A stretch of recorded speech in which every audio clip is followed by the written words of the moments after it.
naman next sa atin si Boss Lloyd. Ano po yan muna nag Yes. Ano, short stretch siguro mga 386. 386 guys. Okay, 386. Short stretch 2 kilometers. 2 kilometers, 386. Wow. Ano po pinalitan mo? Pinalit ko sa makita. Gusto ko na. Yun, tara guys, para makita natin kung ano pinalitan. Kasaw na. Ito kanyang motor guys. Ito yung kanyang motor. Alright. Ano po pinalitan nyo? Ito, pakita ko. Ayun. Ito ang sikreto dyan. Ay, grabe. Sa lahat ng bolts na makikita mo na Ayan. mga naka-aerox dito, nag-iisa lang yan. Ay, grabe. Ayan. Yung bigote ni Dan, Oh. ito yung old school noon. Ay, ito yung naging dahilan.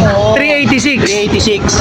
Nung di ko sinalpak yan, 2 kilometers, parang nasa 98 lang. Atay, ayos.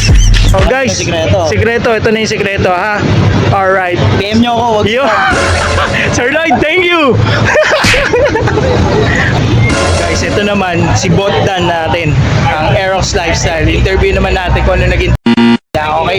Alright. Boss da! Boss, Aerox Lifestyle. Boss, meron lang kasi kami yung tinatanong eh. Oh. Mga tinatanong natin yung mga ano yung pinalitan. Yung... Wala akong pinalitan mga Oh, walang pinalitan. Stock. ko 299. Yun, 299. Okay, short yun. Oo, short lang stretch yun. Mga ano lang yun, mga 200 meters lang. Oh, 200 meters guys ha. Walang pinalitan, stock. Okay, wag na kasi kayo mag-asam Okay, nyo. magkakarga-karga, masama yan. Pero Stock is good. yun, pero itong source natin ng bigote. Okay, bigote balls guys. Aeros Lifestyle. Lupit